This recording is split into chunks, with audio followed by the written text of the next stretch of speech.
Chair, Director Finance, LUMEZI. Good morning, Chair. Good morning, everyone. My name is Jack Zulu, the Director Engineering, LUMEZI Town Council. Good morning, Chair. Good morning, members of this House. Good morning, permanent witnesses. I'm Lloyd Nkonde, Chief Officer, LUMEZI Town Council. Good morning, Chair. Good morning, Honorables. Good morning, permanent witnesses. My name is George Mulenga. I'm Director of Human Resource and Administration. Okay, thank you. Permanent witnesses. Thank you, Chair, and good morning to you and the Honorable Committee. Good morning, LUMEZI. My name is Charles Bukola from the Office of the Auditor General. Good morning, Chair. Good morning, Honorable members of the committee. LUMEZI Town Council, good morning and dear welcome. My name is Joyce Kubansa from Ministry of Local Government and Rural Development. Thank you. Good morning, Chair. Good morning, Honorable members of this committee. LUMEZI Town Council, good morning and you're welcome. My name is Mr. Shkwendo from Ministry of Finance, Permanent Witness. Thank you. Thank you, Chair. I'm Stephen Mungole, Senior Auditor from Office of the Auditor General, Eastern Province. Thank you. Thank you, Chair. Once again, I'm Grace Lushinga Chanda, Director, Eastern Province, Office of the Auditor General. Thank you. Okay. All right. Secretarial staff. Good morning, Chair. Good morning, members of the committee. My name is Dorothy Kapanji Daka, Office of the Clerk.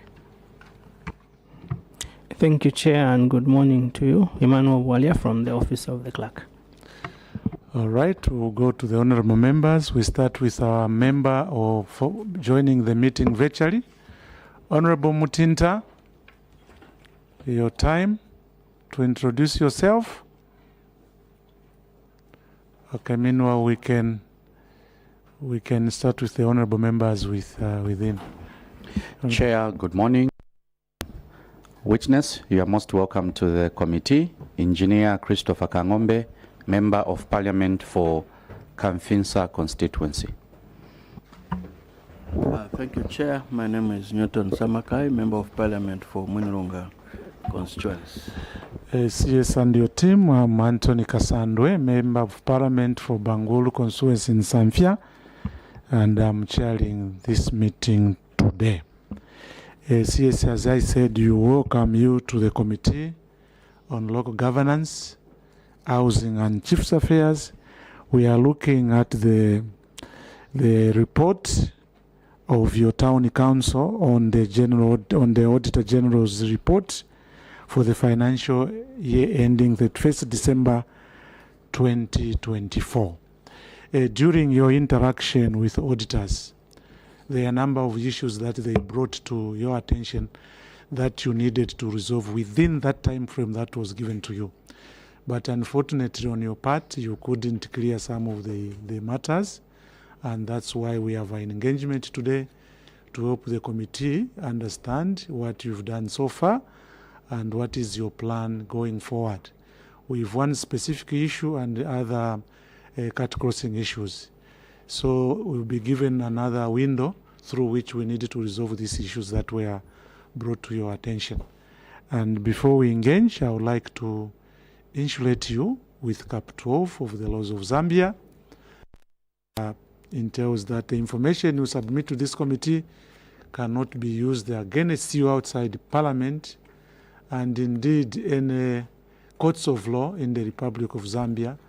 However, if you deliberately decide to mislead the committee, same Cap 12 can be used against you. But we have of the hope, of the view that you have no intention to mislead the committee. And before we start, I would like to invite the that has joined this meeting to introduce themselves, starting from the lady next to Honorable Samakai. I'm just saying the lady next to you. Good morning, the chairperson. Good morning, honorable members of parliament. Good morning, everyone. I'm Spangler Gift Nambo, Council Advocate, LUMEZI Town Council. Good morning, Chair. Good morning, members of Parliament. Good morning, everybody. My name is Tina Chalwe, Chief Planner, LUMEZI Town Council. Okay, all right, thank you so very much. CS will proceed as follows. You read the audit query, then you go direct to management response, the action you've taken, and then how you intend to resolve those matters, or how you've resolved those matters in terms of remedial measures. And we've perused through your submission.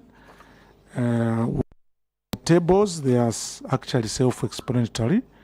There is no need to go into details with the tables, unless if you strongly feel that some issues within the tables will be important to you to make a point, you may refer to them. But otherwise, they are self-explanatory. So at this point, I would like to invite you to speak to your submissions. CS. Thank you, Chair. At this point, Chair, allow me to submit. We have an addendum. Okay. So we first submit the addendum, if the committee could allow us. Then there are a few corrections that I need to make in the report, Chair. Okay, we can go with the corrections first, then our staff can collect the addendum. So we go to page 4. Just put your mic a little bit. Put your mic a little bit down. Yes. Okay. Page 4.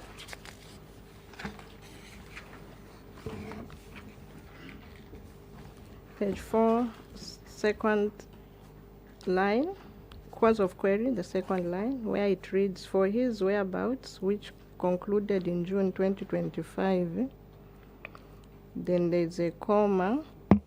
We should have, it was an omission. The officer was found in Kaoma district, where he had started working from a private company. That is what should read there. Then we go to page 5. Where it reads management response, the last sentence there, which says shown in the appendix above. So above, then for the appendix above. We go to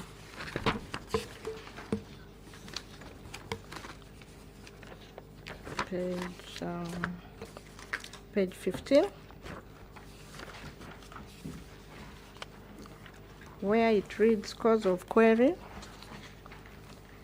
the observations by the Auditor General, there's the observation by the Auditor General acknowledged that we need to add the certain sentence. It was a mix in a management response and the cause of query.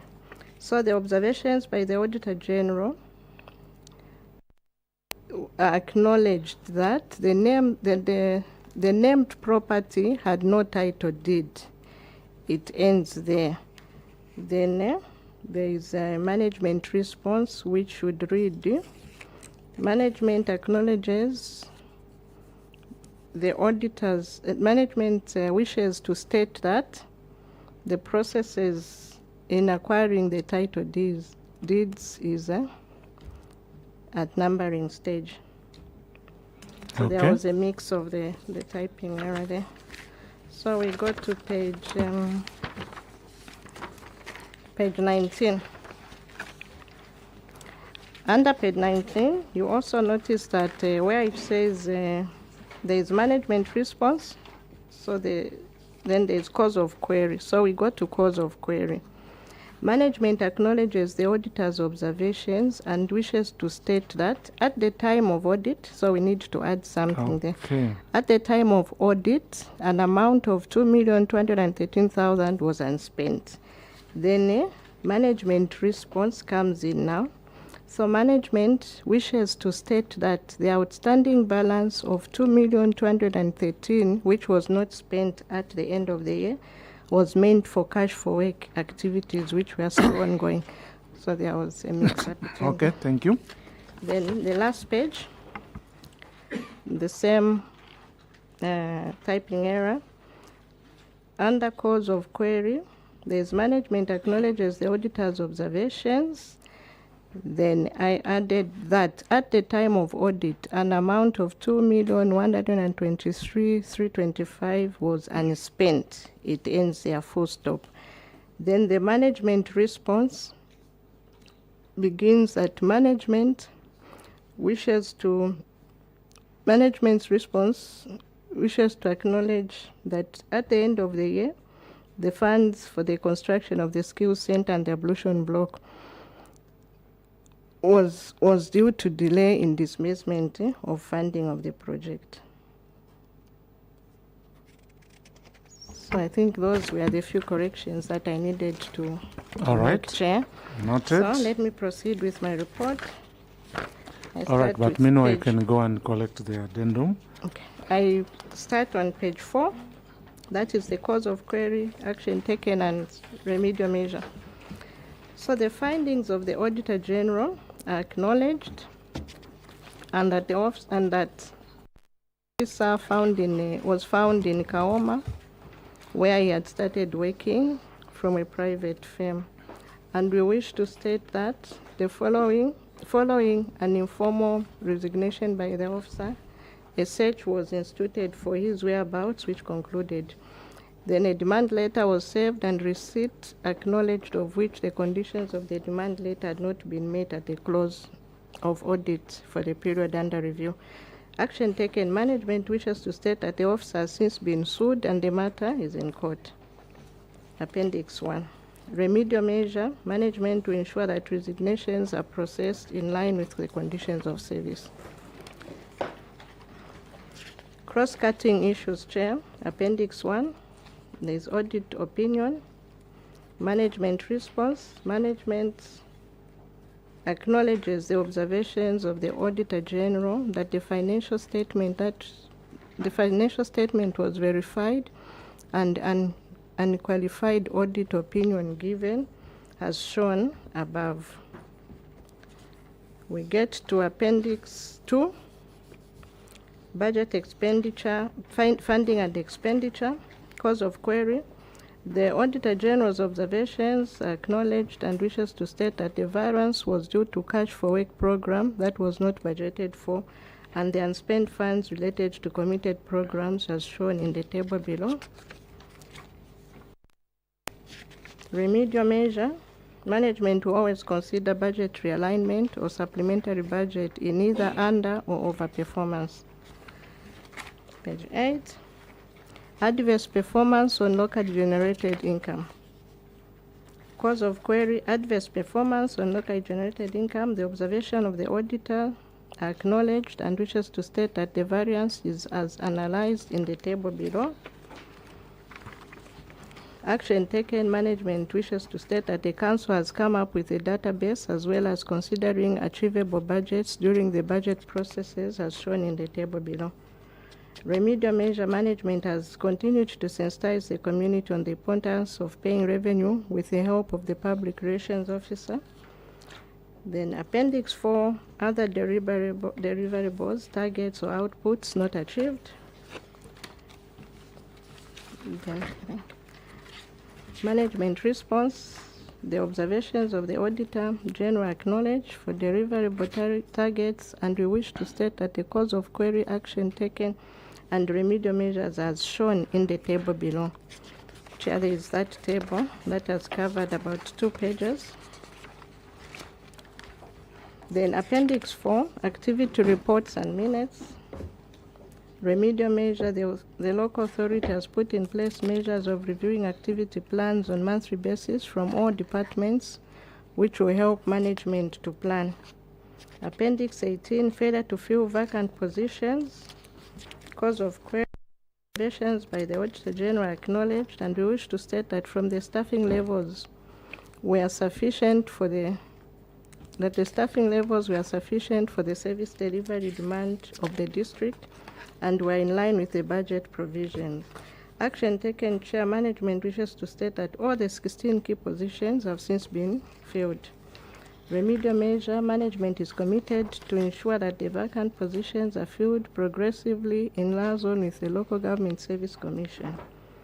Appendix 27, failure to provide white books for movable assets. Cause of query, the observations of the Auditor General acknowledged, and we wish to state that the Ministry of Transport had been engaged for the provision of the white books for the movable assets which were not availed by the close of the audit.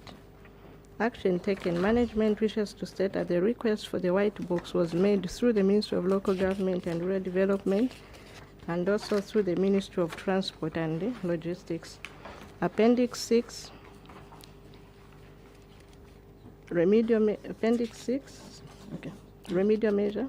All documents should be collected at the time of collecting the vehicles. Then we get to Appendix 30, properties without title deeds. Cause of query, the observations by the Auditor General were acknowledged, and that the named property had no title deed, and management wishes to state that the processes had started in acquiring title deeds for the same property. And the documents were submitted to the Ministry of Local Government as well as lands as they had requested. Constant engagement with traditional leadership and the Ministry of Local Government and Rural Development. Appendix 34, non-disposal of unmovable, unserviceable, movable assets. Management acknowledges the auditor's observations, and one unserviceable, movable asset was not disposed due to lack of ownership documentations. The action taken, management wishes to state that the request to dispose of the asset was made through the Ministry of Local Government and Rural Development, as shown as Appendix 8. The remedial measure, management to ensure that the disposal of obsolete assets when need arises. We get to Appendix 41, non-settlement of statutory and other obligations. Cause of query, the observations by the Auditor General acknowledged, and we wish to state that the outstanding statutory obligations are as analyzed below. Okay. Management wishes to state that the Council managed to pay 188,086 20 ngwe towards NAPSA and 30,000 towards ZRA, leaving a balance of 3,920,363 ngwe. The remedial measure, management wishes to state that the Council will continue paying towards the debt as and when the Council has the resources. Appendix 43, inadequate firefighting services. Cause of query. The observations by the Auditor General are acknowledged, and we wish to state that this was due to the capital requirements that could not be supported by the budget. Action taken, Chair. The Council has entered into a collaborative arrangement with Lundazi Town Council to provide firefighting services in the event of emergencies. Remedial measure. Management will continue to collaborate with Lundazi Town Council to ensure continued access to firefighting services. Appendix 48, sector grant account and spent funds. Cause of query. Management wishes to acknowledge the observations of the auditor that at the time of audit, an amount of 2,213,000 was unspent. And management wishes to state that the unspent funds at the end of the year were meant for cash for work activities, which were still ongoing. Action taken. Management wishes to state that 2,213,100 kwacha was spent towards cash for work activities in January 2025, as you refer to Appendix 2. Remedial measure. The Council will ensure that the funds will be spent according to the committed programs and activities which are funded and to be carried out. Then Appendix 53, unspent fund, Zambia Devolution Support Program. Cause of query. Of course, management acknowledges the auditor's observations that at the time of audit, an amount of 2,123,325 was unspent. So then the funds, wishes to state that the funds were meant for the construction of the skills center under the ablution block which were delayed due to late disbursement of funding to the project. Action taken, Chair. Management wishes to state that 1.6 million 70475 kwacha has been spent towards the construction of the skills center and the ablution block, leaving a balance of 1085704 for ongoing works. So there is an appendix 2. That's where the one that we need to refer to. Then remedial measures, management wishes to state that it will ensure expediting the project implementation processes as soon as funds are received. Chair, that ends my report. Thank you very much, CS, for your submission. Honorable members, point of clarifications, starting with Honorable Samakai, then Honorable Kangombe.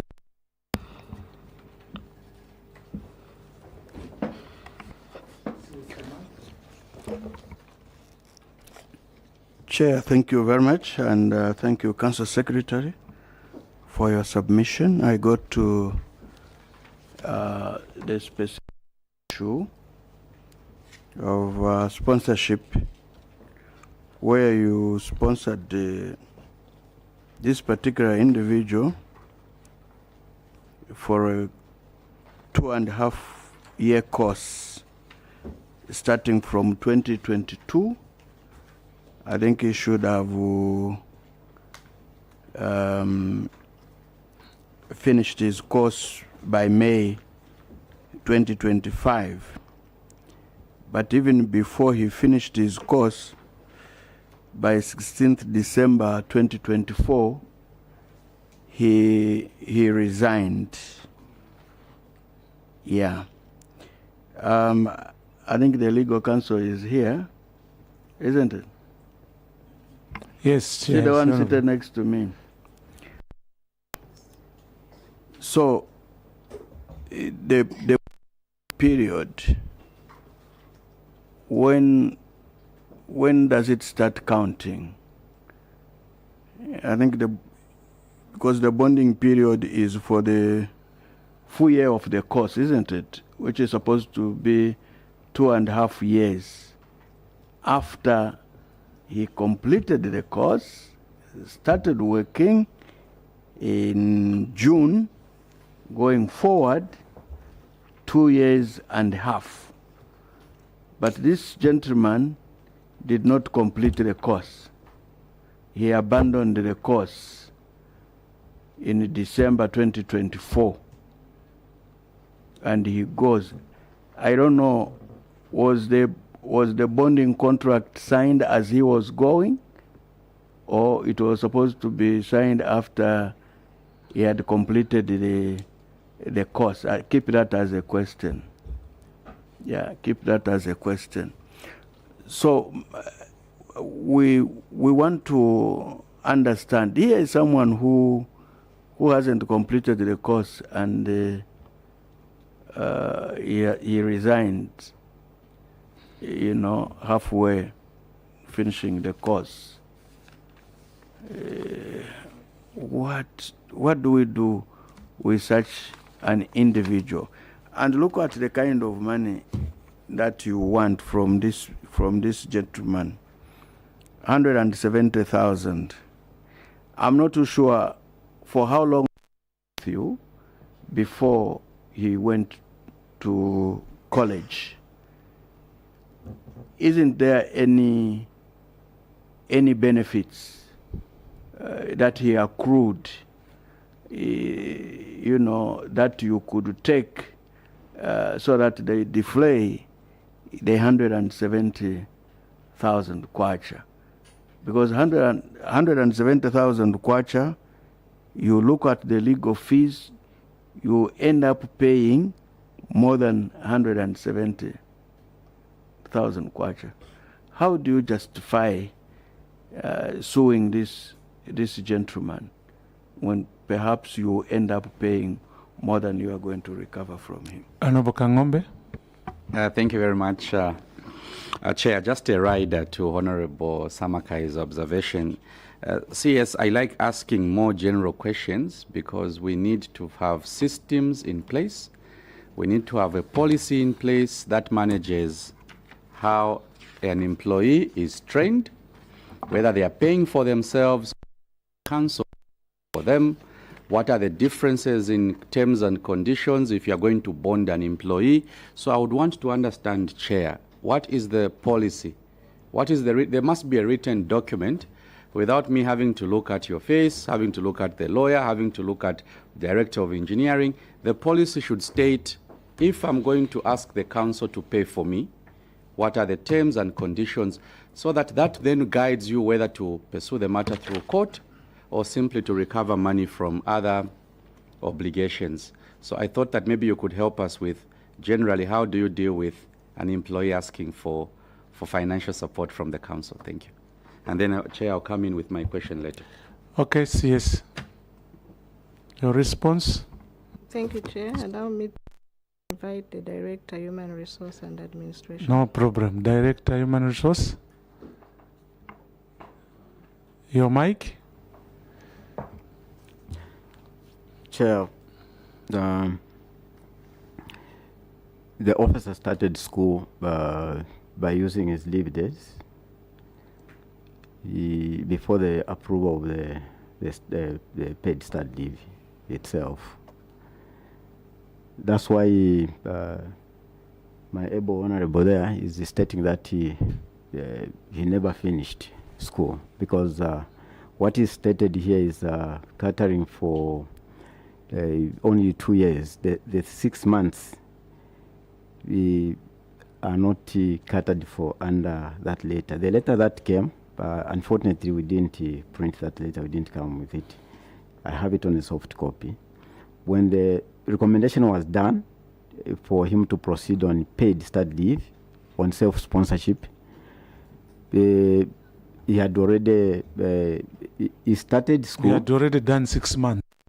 No, he had not yet already done 6 months, but he started to school using his leave days, because the letter delayed to come. The letter for authority for him to proceed on paid start leave. Okay, so did Yes, he complete his course? He completed his course. Okay, yes. that is established. He completed his course. Yes. Okay, then you can go and answer the other questions on the same. Surely, then the benefits accrued, which we are saying we are demanding 170,000.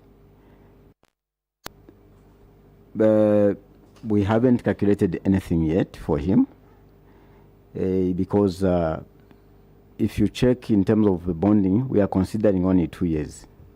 Mm-hmm. The 6 months are not counted. So, sorry, in short, you are saying that for 2 years, the officer was getting paid by the council. Exactly, Is that what sir. you are saying? Yes. So within the 2 years, he to withdraw a salary. Yes. And then after completing his course, he should have worked for the council for 2 years. So now that is the money that you are claiming from him. Yes, please. For not working for 2 years before the expiry of the bond. For sure, Chair. Maybe you can put it in your own context. I just wanted us to understand. So maybe that is where we needed clarification. Chair, This officer of yours went to school for 2.5 years, but you paid him for 2 years. Yes. So, paid leave. So having completed his course, he came back. So by the contract, by the bonding contract or regulations, this officer should have worked at your local authority. Yes. Yes. Now he left after just working for whatever few months. So now that 170 is what accrued to him during that leave.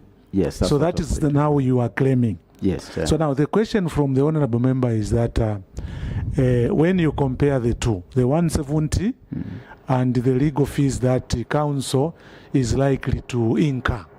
So have you done cost-benefit analysis that probably you could have found another way of recovering the money, or going to court is the best way because there are no further costs to incur by the local authority. Maybe that can go to the legal officer. Sure, Chair. Yeah, Director Legal Services. If that is the correct position I've mentioned, you may proceed, Madam. The officer tendered his resignation on the 16th of November, 2024. And you know, when somebody tenders in their resignation and they decide to go, you cannot hold on to them. And then from there, we actually lost contact as a local authority.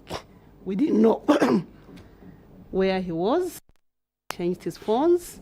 So from January up to June, we couldn't locate his whereabouts.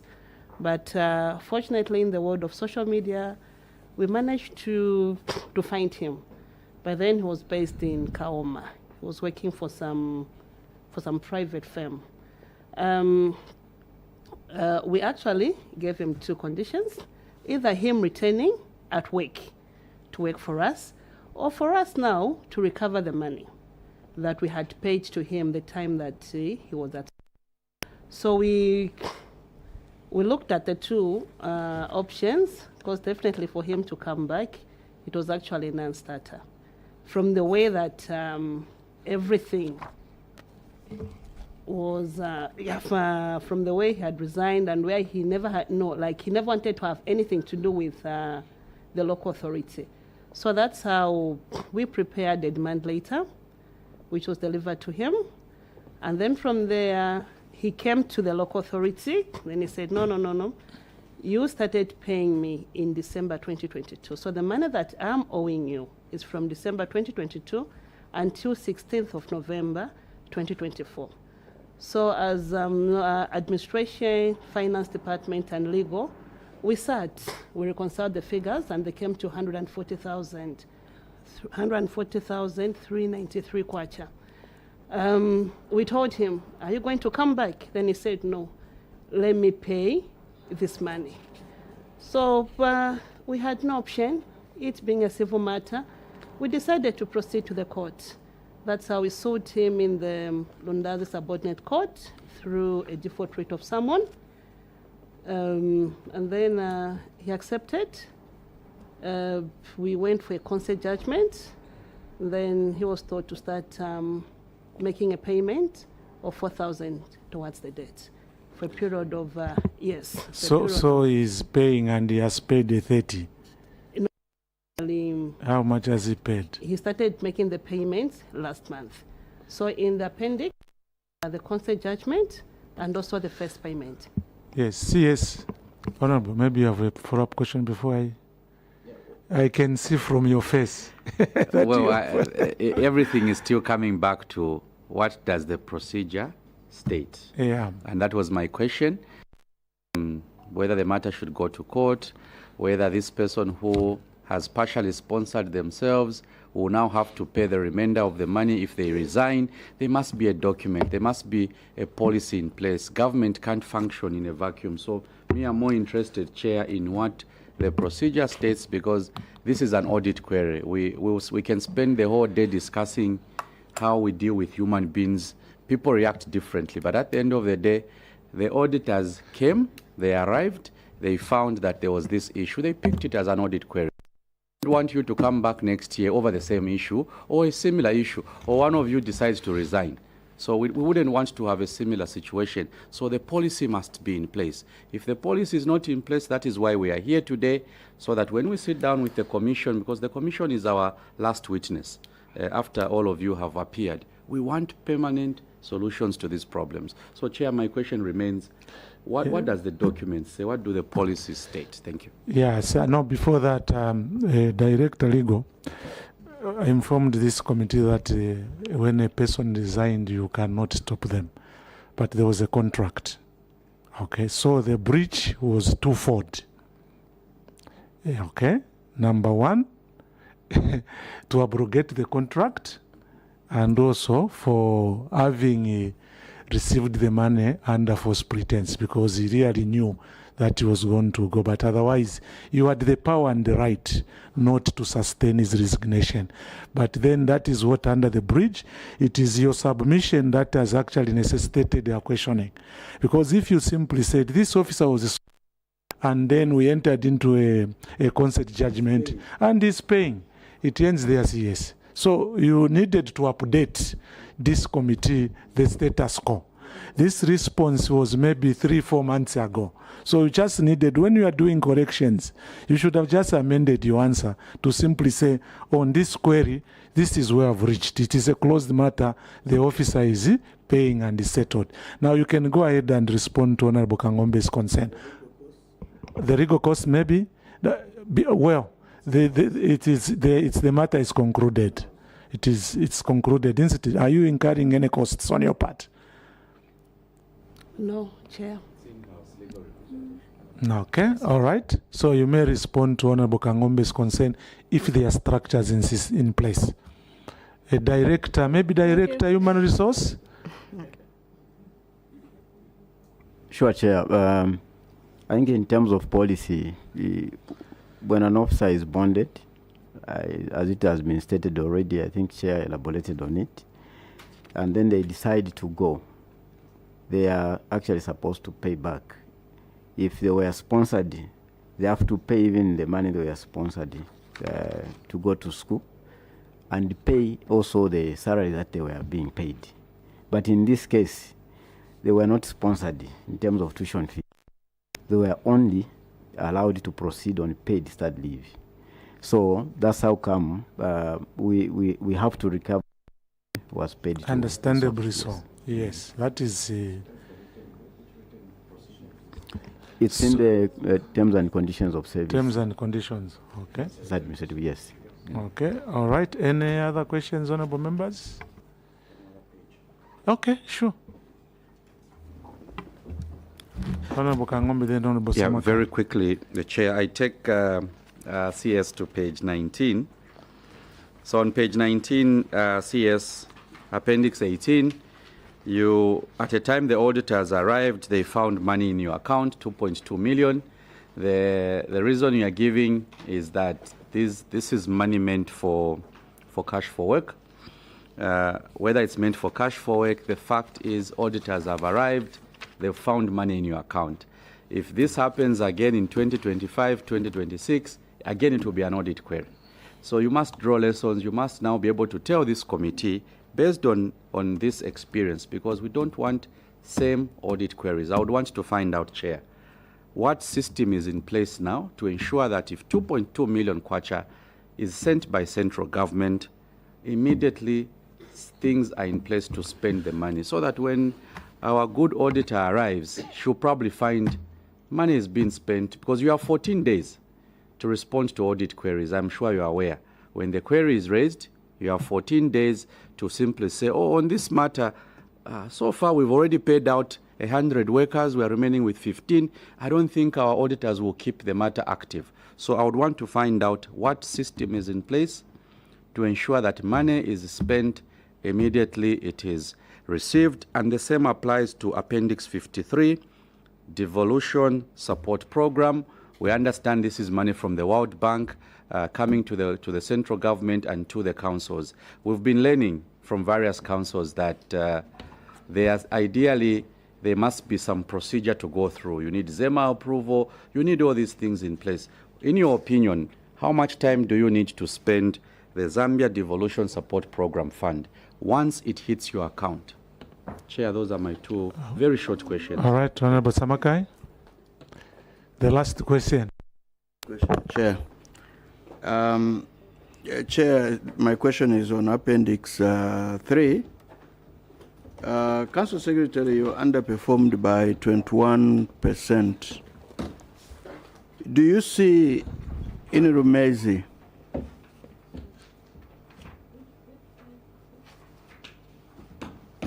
Appendix 3 on the deliverables and other targets, yes, outputs, on adverse performance on locally generated revenue? You get it? Honorable Honorable, proceed. I don't know why, Honorable.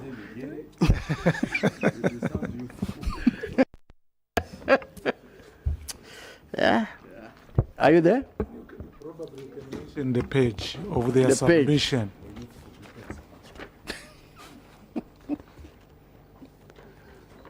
Page 8. Page 8. Appendix 3, page 8 of your submission, CS. You underperformed by 21%. Council Secretary, do you see any possibilities of improving your revenue base in LUMEZI? Okay, before you respond, again on the, Appendix 4. Appendix 4 on other goals and targets output.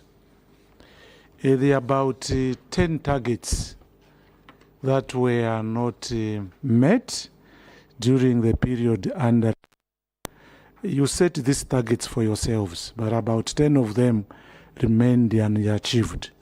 So I just want to find out how realistic is the process of developing the annual work plan if most of the objectives are not achieved.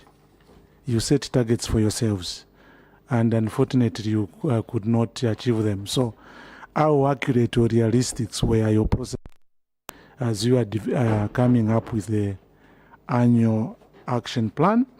Then the last question is on the title deeds. We just want to find out at what stage the process has reached in terms of acquiring the title deeds for the properties. CS, you may respond to those questions and we conclude our deliberation. Thank you, Chair. I'll begin with the last question. On title deeds, as you are aware, LUMEZI Town Council has no so we've been depending on traditional leadership to assist us in terms of land, and so it took long because I think the chief that was there passed on. So when the new chief came in, we ensured that the documentations were done and they are submitted to Ministry of Lands for numbering. So we are waiting Ministry of Lands to respond back to us. Thereafter, then the title deed will be processed. In the appendix, you'll be able to see the consent letters, letters signed by the chief. There's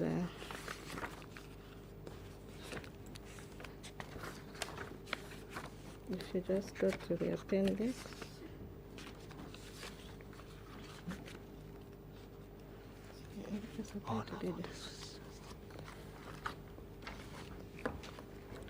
Appendix 4. So there is approval of the local authority conversion of customary land into lease tenure. There are letters signed, that's Appendix 4 in the main document. You'll be able to see those. Appendix 6, sorry. No, not 6, 4. 4. So the letter signed by His Royal Highness, the letters, and also the letter that was submitted to Ministry of Lands.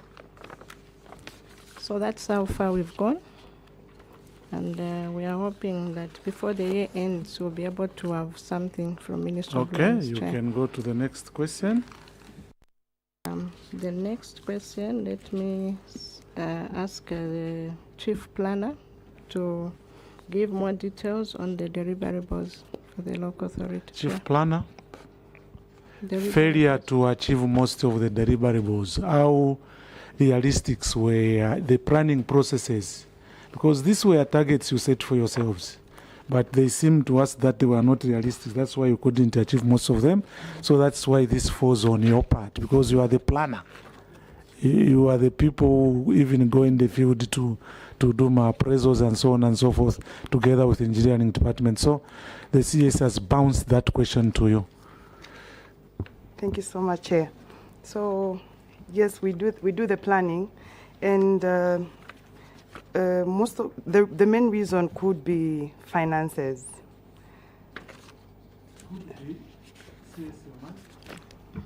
Could be is an assumption. Give us a factual. Finances. Finances is the main reason. Honorable Kangombe? Yeah, Chair, just a rider to our, you said you are Director Planning or Chief Planner. So does LUMEZI, do you have an approved integrated, from which plan you extract your annual targets, from which plan you then reduce it to your monthly targets, and then the money, when the money hits the account, each month you are picking priorities. It's supposed to be as easy as that. Thank you, Chair. Chief Planner? Thank you, Chair. Yes, we do have. Oh. Yes, sir. Yeah, then you can respond to the area question.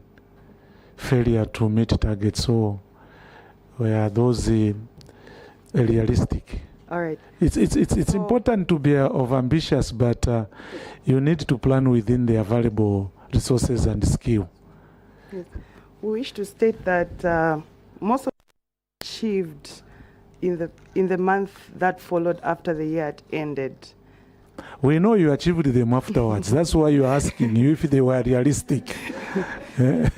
Anyway. So it all comes back to resources at the end of the yeah, I mean, this is simple. You know, this is how much you'll be able to achieve, to mobilize within this financial year. So if you have set targets in terms of mobilization, we'll project to mobilize 2 million. So even your planning in terms of action plan that you want to implement should marry to the available resources. But anyway, you can proceed answer on CS. I don't know who you are bouncing this question to, on Honorable Samakai's question, failure to meet is it revenue or what? The local revenue, yes. Thank you, Chair. May I request that the Director of Finance submits? Director of Finance, your boy is in between. Thank you very much, Chair. Yes, we accept that we couldn't manage to reach the target. We failed by 21%. As we acknowledge this, we have put in some measures so that next time we'll be able to meet our targets. Immediately when we do our performance reviews and we see that we haven't performed very well, we'll be able to communicate through the PROGO's office to the ministry so that maybe our budgets can be adjusted to the realistic budget so that we don't incur, so that this type of query cannot repeat it again. But apart from that, we've come up with strategies of which we've come up with a database whereby we are able to analyze all the business owners in our district, so that even when we are doing our budgets, we're able to know exactly that we're going to collect so much from licenses. Let's say from mines, we're going to collect so much. Personally, we're going to collect so much. So those are the strategies we've put in place. And also through the legal department, we've also come up with a memorandum of understanding, because we've discovered that we have mines in our district of which we've not been collecting for a long period. And want to assure this committee that next time I'm sure you'll be able to see that our revenues will go up. As we have just analyzed, we've even shown a table, our projection for 2026 from 2026. It is coming from in the sense that we have done our study on the same. So I think those are my submissions on this one. Honorable Samakai. Then also I'll go on maybe on the issue of cash for work. Whenever we receive funds, I think that one we've come up with measures whereby the verifications for beneficiaries should be done immediately there, and then when they're doing their works, the verifications should be done. So immediately when the works are done, because these people are supposed to be paid when they work for 10 days. So immediately when the verification are done and immediately the 10 days elapses, us as finance, when we just receive that information from planning, we'll be able to be paying there and then. But this was due to the monies was received towards the end of the year. But we made sure that in January, we paid everyone. That's the reason why we've indicated the table there. Then when it comes to devolution support, quite all right, we received very late the the money from the devolution support. But we've come up with measures whereby the procurement process should be done in advance, so that immediately when the funds hit our accounts, us as finance will be able also to spend, so that we avoid these unspent funds at 31st December. I think those are my submissions, Chair. All right, Honorable Samakai. Yes, Chair.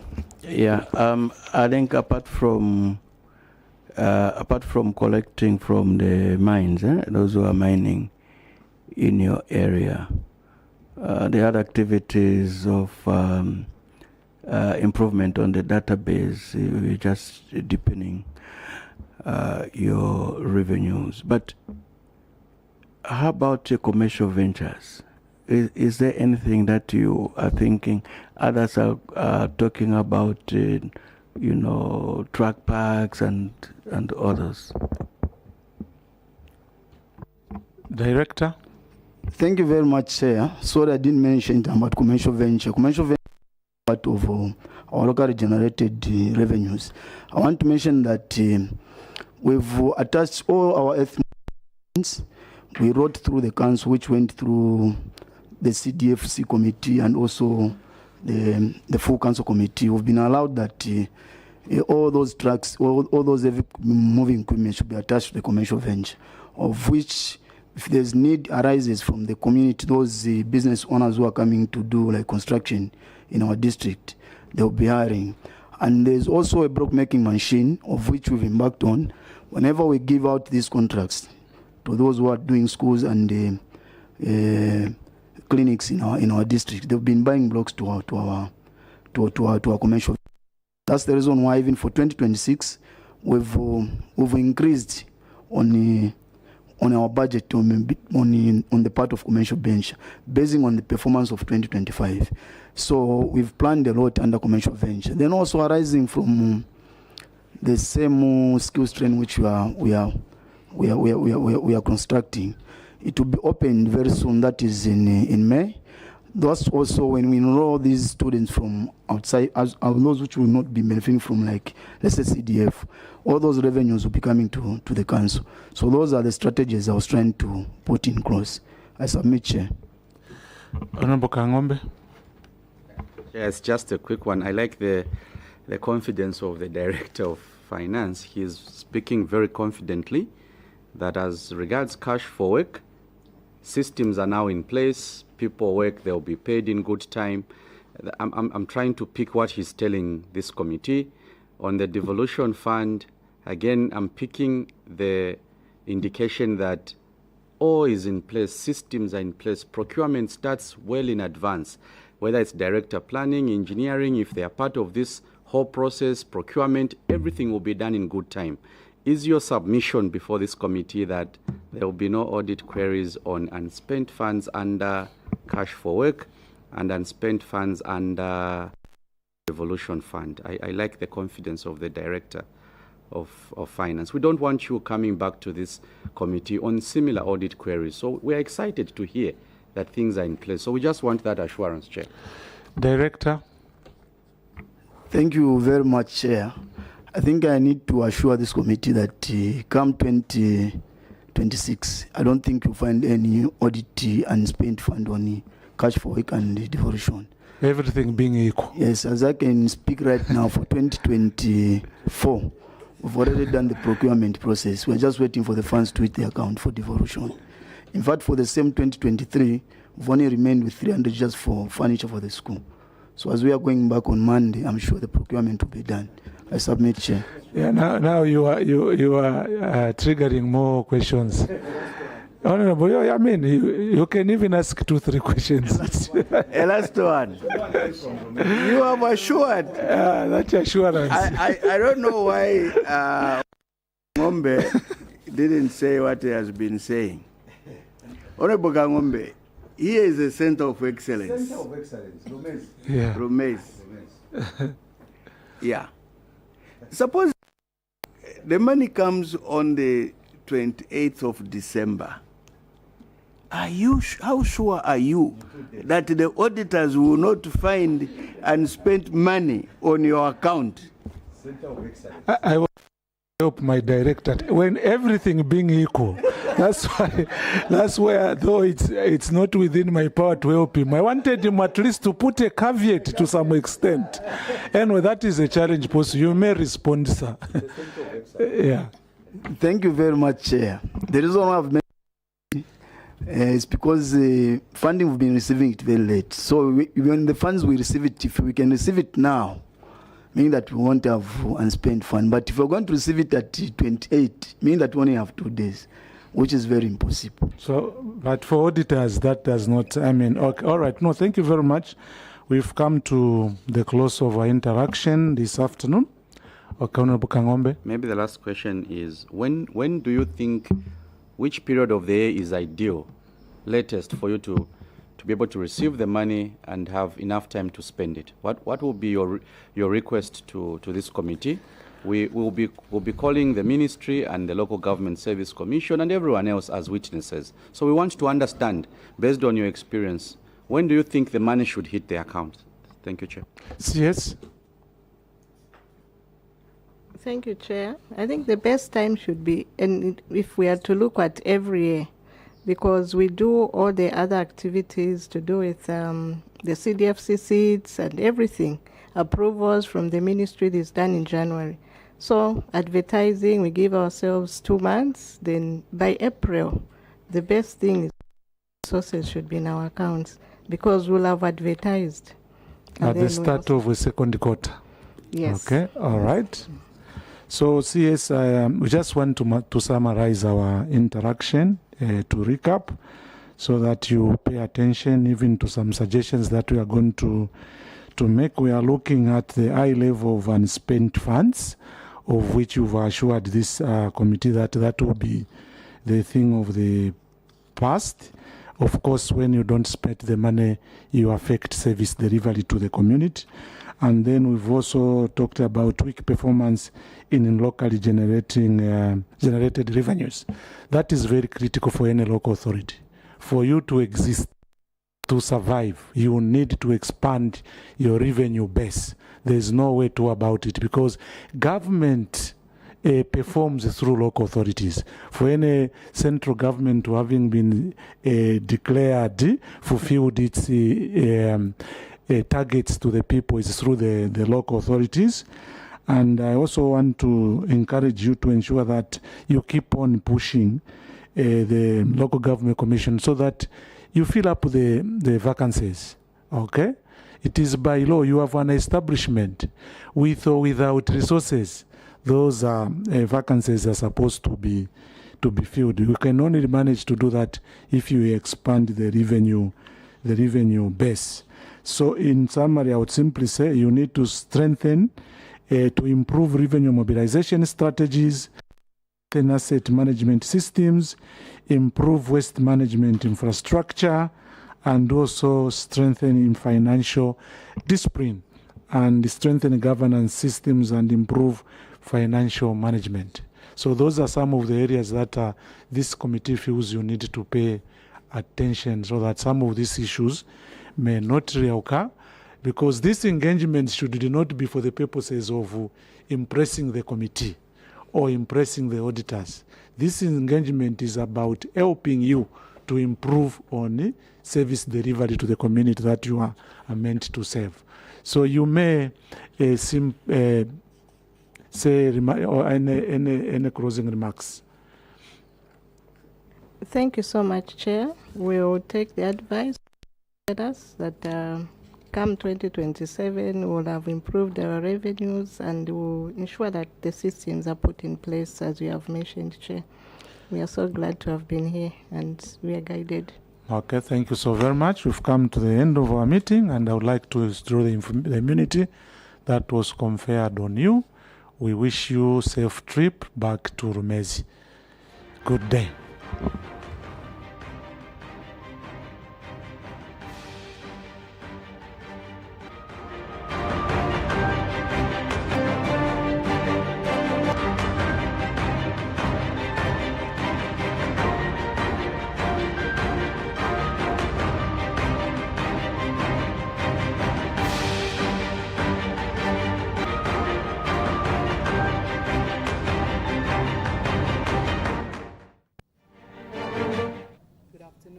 LUMEZI Town Council making an appearance before the Committee on Local Governance, Housing and Chiefs Affairs.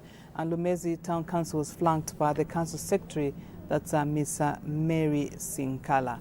So the committee is considering the audit of accounts for local authorities for the financial year ended 31st December 2024. And like we mentioned earlier, the Committee on Local Government Accounts is equally receiving submissions from different councils. So as soon as they are ready with their next witness, we'll cross over to the Committee on Local Government Accounts. Do stand by and have a lovely afternoon.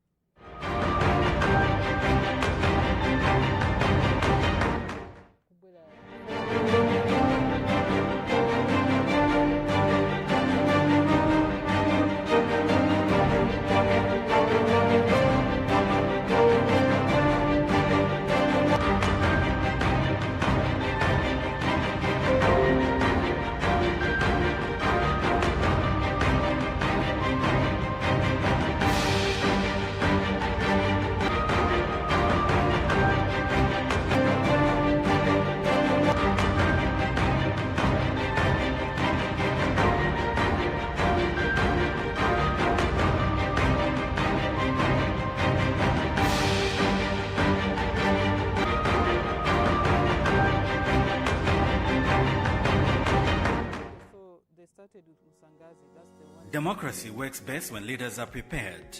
The Institute for Parliamentary Studies and Training, IPST, of the National Assembly of Zambia, in collaboration with the Zambia Center for Interparty Dialogue, ZCID, invites aspiring parliamentary candidates, political party officials, civic leaders and policy professionals to participate in the Preparing for Parliament program. Participants will gain insights into the roles and responsibilities of a Member of Parliament, parliamentary procedures and practice, constitutional and legal provisions relating to members of Parliament,